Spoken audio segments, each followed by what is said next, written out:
12 बांगलादेशींना अटक। सोलापूर मनसेनं केलं पोलिसांचं कौतुक।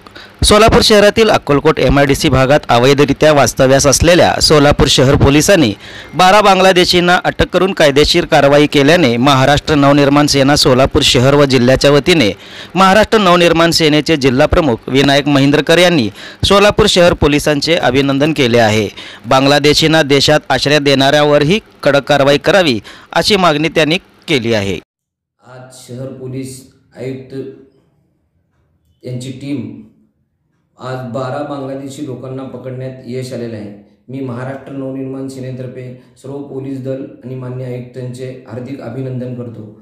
माननीय राज साहेब कायमच बांगलादेशी विरोधात लढत आलेले आहेत। महाराष्ट्र नवनिर्माण सेना सुद्धा त्याचा पाठपुरावा करत आलेले आहेत। साहेब, मी आपल्याला अशी विनंती करतो की त्यांचा कायमचाच बंदोबस्त होणं फार गरजेचं आहे।